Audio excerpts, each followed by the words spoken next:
আনন্দঘন পরিবেশে ও জমকালো আয়োজনের মধ্য দিয়ে অনুষ্ঠিত হল রংপুর সদর উপজেলার গণমাধ্যম কর্মীদের আর্থসামাজিক উন্নয়ন সংগঠন পাগলাপীর প্রেস ক্লাবের ১৩তম বর্ষপূর্তি ও সুপার5 কমিটি ঘোষণা ২০২৫ উপলক্ষে ১৬ মে রোজ শুক্রবার বাদ এশা শিক্ষানগরী পাগলাপীরের ঐতিহ্যবাহী বিদ্যাপীঠ পাগলামি স্কুল ও কলেজ মাঠে আয়োজন করা হয় এক আলোচনা সভা ও মনোজ্ঞ সাংস্কৃতিক অনুষ্ঠানের।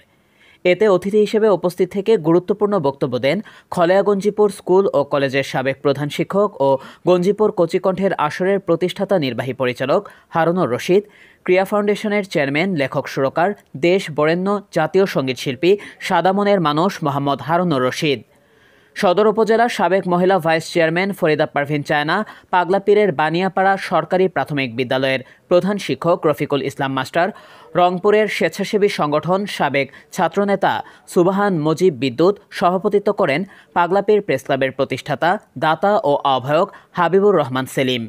আরও উপস্থিত ছিলেন শ্যামপুর উচ্চ বিদ্যালয়ের সহকারী প্রধান শিক্ষক তাজুল ইসলাম, আরএফএল কোম্পানি লিমিটেডের ঊর্ধ্বতন কর্মকর্তা মহসিন আলী, শিক্ষক মশিউর রহমান।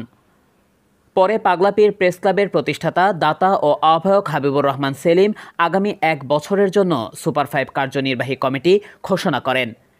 সভাপতি পদে দৈনিক যুগের আলোর পাগলাপীরের প্রতিনিধি হাবিবুর রহমান সেলিম, সহসভাপতি পদে দৈনিক দাবানল ও সেলিম বার্তা পরিচালক রওশন আরা বেগম রুবি, সাধারণ সম্পাদক দৈনিক পরিবেশ ও গালিব টিভির ব্যবস্থাপনা পরিচালক মাহফুজুর রহমান, যুগ্ম সাধারণ সম্পাদক আসাদুজ্জামান টিটু, প্রচার দপ্তর ও অর্থ বিষয়ক সম্পাদক জিয়ারুল ইসলাম জিয়াম।